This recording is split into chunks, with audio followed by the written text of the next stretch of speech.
자, 독해 연습 8강이고요. 그 제목이랑 이제 주제 관련된 부분이고, 우리가 3점짜리로 나오는 주제나 제목은 이 내용에서 보기가 어려운 경우가 더 많을 거야. 그래서 뭔가 이제 다른 이것도 맞는 것 같은데? 라고 했었을 때, 왜 이 보기가 아닌지를 생각을 해보시면서 이제 어떤 게 잘못됐을까를 고민하시는 게 3점짜리의 주제랑 제목의 핵심이거든요. 그리고 이제 이 제목 같은 경우에 주제도 비슷하긴 한데요. 중심적인 소재를 찾으시는데 그 소재에 대한 이 글쓴이가 글의 태도, 어조까지 같이 이제 파악을 하시면서 그게 어떻게 녹아있는지 요거 찾으라 했었죠. 그래서 첫 문장에 보면 우리가 우리의 세계를 스토리를 통해 설명한다.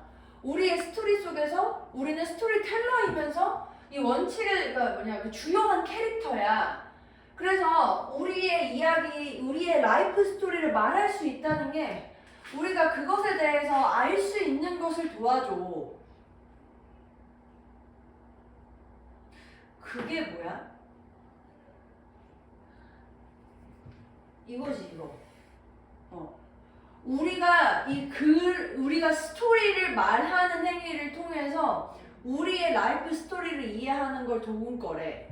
perhaps 이렇게 될 수도 있고, 또 perhaps 이렇게 될 수도 있지만, 그러나 대부분의 우리의 경우에 친구한테 뭐 말하거나 아니면 뭔가 진짜 친한 친구한테 뭔가 생각해보는 그 행위가 다시 한번 우리의 스토리를 얘기하는 방식이 될 거고, 그리고 그 스토리에 대해서 우리가 얘기를 할 때 우리가 그 스토리를 새롭게 듣게 돼. 그러니까 지금 얘가 계속해서 내가 나의 스토리에 대해서 얘기를 하는 것이 나의 스토리를 이해하게 되고 또 나를 알게 돼 이렇게 쓰고 있는 거지.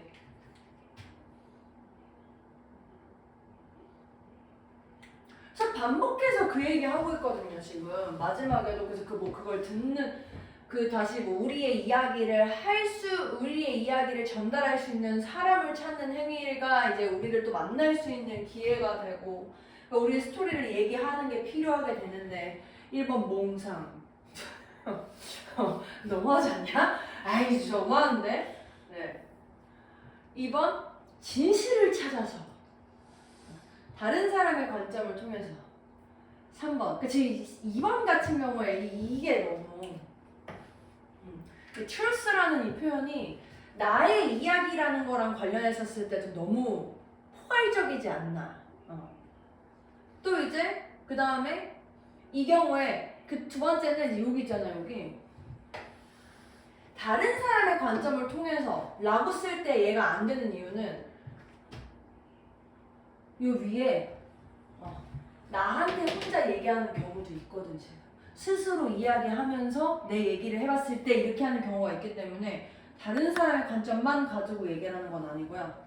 그 다음에 3번 그 개인적인 스토리를 공유하면 관계를 강하게 지어. 이 관계라는 거는 나 스스로의 관계가 아니라 나와 다른 사람의 관계이기 때문에 관점이 살짝 벗어나 있자.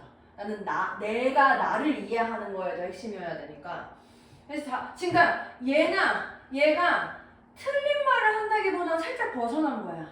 그 벗어난 부분이 여기서 정확하게 분명하게 주어져 있는 거야. 그거 아니야. 여기서도 리스너를 발견하는 행위가 리스너와의 관계 입장에서 얘기하는 게 아니고 나를 이해하는 데 도움이 돼가지고 철저하게 나중심적인 얘기를 하고 있잖아. 그러니까 얘가 관점이 살짝 벗어나 있어. 그 다음에 4번 더 나쁜 거 아니야? 네, 아니 나쁜 거 아니죠. 어쨌든 얘도 관점이 약간 벗어나 있죠, 포인트가. 그래서 5번에 네 이야기를 공유하는 행위가 문을 열어줄 건데 얘도 마찬가지로 이 문이 다른 사람과의 관계를 연결짓는 문이면 잘못된 거고, 나 스스로를 알게 하는 게 되어주면 되는데 나 스스로에 대해서 이해하는 것, 이렇게 됐으니까 이제 5번이 된다는 얘기죠.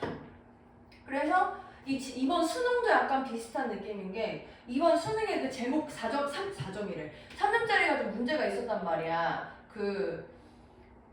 이의제기가 제일 많이 들어간 문제가 24번 문제였는데 이번에 그게 답이 진짜 추상적이었거든? 이게 답이 돼? 근데 그 답 말고는 틀린 표현들이 다 들어가 있어서 틀렸어. 어쩔 수 없이. 그 지문에서 이런 거 아니야, 이런 거 아니야 라는 표현이 들어가 있는 게 있어서 틀렸거든? 그래서 그거를 짚어주면서 보면 돼. 조만간 풀 일이 생길 겁니다. 네, 조만간 곧 푸실 거예요. 그래서 이렇게 보시면 되고, 그 다음에 8번에 해당하는 부분도 한번 볼게요.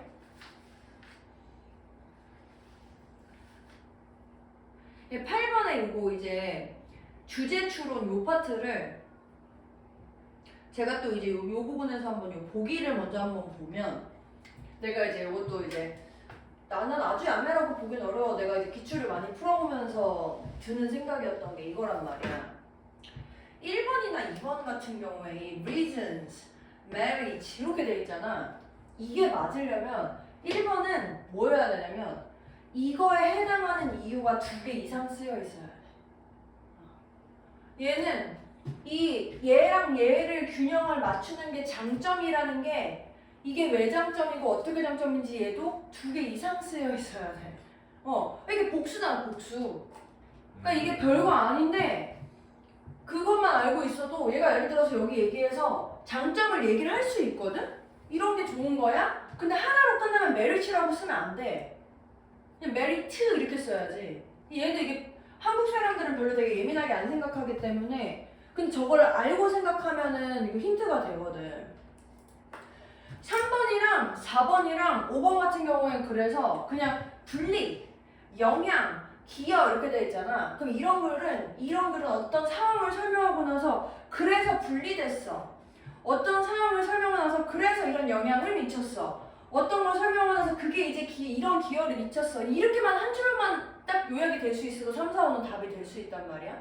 그 생각을 하고 보시면 되고, 그 다음에 이제 주제는 더더군다나 자주 나오는 파트가 소재가 2개 있어서 얘와 얘의 관계 이렇게 나올 때가 되게 많아. 그러니까 예를 들어 지금 3번 같은 경우에 얘는 얘랑 얘의 관계가 뭐야? 분리된 거야. 4번은 얘랑 얘의 관계가 뭐야? 영향을 미쳤나 봐. 얘가 얘한테. 그 다음에 5번은 얘가 이거 하는 거에 뭔가 또 기여했나 봐. 이런 식으로 소재가 2개 이상 나오면서 그거의 관계를 물어보면 그 관계가 뭔지를 찾는 이런 주제 형태가 많이 나오거든? 그래서 그거 생각해보면 돼. 이 글에서 봤었을 때. 그럼 이것도 이렇게 생각해보고 3줄 한번 찾아볼게. 흥미롭다. 뭐가? 주목해보재. 뭘? 이 모든 탐구들이 한때는 철학의 한 분야였어. 그래서 이걸 주목하는 게 굉장히 흥미로워. 그리고 또 뭘 주목할 거냐면, 그래서 이 과학의 great mother, 또 즉 철학, 그러니까 과학의 great mother 이꼴 철학, 이게 결국에 이 모든 것을 포용할 거야. 전부 어떻게? 차별화하지 않고 그 다음에 뭔가 형태가 정해져 있지 않은 방식으로. 그러니까 지금 첫 줄에서 철학이나 또는 Great Mother of Science라는 게 모든 거를 포함하고 있고 모든 그 탐구의 분야들이 다 나뉘어져 있어. 이렇게 쓰고 있는 첫 줄에서. 근데 이거 하면서 다양한 과학들이 분류하는 거를, 그리고 독립된 코스를 하는 걸 추구하기 시작했어. 그래서 얘랑 얘가 첫 번째로 분리됐어. 그리고 그 다음에는 얘랑 쟤로 분리됐어. 19세기에는 이번에 또 두 개의 새로운 과학이 이제 또 나타나기 시작했는데 또 이런 게 생겼어. 그래서 한때 저랬던 것들, 이런 게 됐대. 또 이랬던 것들이 또 저렇게 됐대.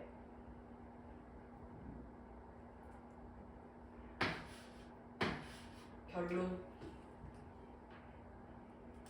고대에 그 왕 엄마인 필로소피가 여전히 저런 그 탐구에 대한 중요한 어떤 종류에 속해져 있긴 하지만, 뭐 눈에 띄게 저런 게 될 수도 있겠지만, 어쨌든 더 이상 이 과학이 그 자체로는 철학의 하위 분야로서 연구되는 건 아니다. 이렇게 쓰고 있네요. 그래서 옛날에 이랬는데 분류가 쭉 됐어. 결론 분리됐으니까 하나로 합쳐지지 않았네. 요게 이제 주제라는 거야. 그럼 지금 얘는 소재가 뭐야? 그레이트 마더인 철학과 하위 분야의 관계 어떻게 됐어? 분류됨 이렇게 된 거라고 지금 얘가 내용이 괜찮아? 그럼 지금 아까 우리 보기로 부별 다시 봤을 때 그러니까 나는 이 뒤에도 안 봐도 돼 이유 나왔냐고 이게 나오려면 왜 나뉘는지가 나와야 되는데 왜 나왔는지 이유가 안 나와 있잖아 그냥 나뉘었다 그 다음에 장점 이래서 좋아 이런 얘기 안 나와 있잖아 얘는 그냥 어떤 사실을 나열하고 있다고 그럼 나머지 세 개에서 과학이 새로운 브랜치의 철학을 형성하는 데 미치는 기여 이거 뭐가 잘못됐어? 인과관계가 잘못됐지 철학이 새로운 과학을 형성하는 데 미치는 기여 이렇게 해주면 말이 될 수도 있지 얘는 소재 두 개는 찾았지만 이게 잘못돼서 이런 것들이 또 이제 헷갈릴 수 있는 거야 그 다음에 4번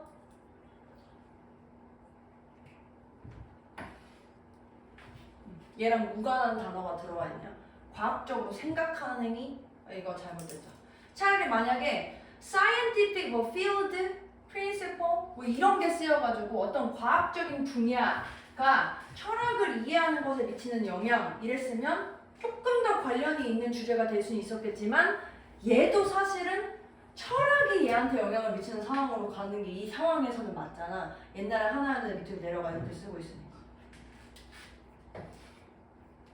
괜찮습니까? 네. 그래서 요거 주제 볼 때 자꾸 그 소재 관계, 뭐가 뭐에 영향 미치고 이게 되게 자주 나오는 오답 유형이 그거라 그러더라고. 상위권에서는 개똥 같은 소리를 고르진 않는데 그런 소재 두 개는 고르되 관계를 헷갈린다던가 뭐 이제 이런 게 이제 나오는 경우가 많다 그러더라고. 오답 유형으로. 그러니까 한번 고민해 보시고 헷갈릴 때 뭐가 뭐에 영향을 미친 건지 이런 거 한번 고민해가지고 다시 답을 걸어내시면 조금 답을 찾는 데 도움이 될 겁니다. 여기까지. 혹시 요거 없죠 이제? 활용해서 질문하시고 싶으신 거 있나? 과연 없죠? 그러면 숙제로 지금 9강 10강을 미리 풀어서 저도 풀게요. 지금 9시 반이거든요?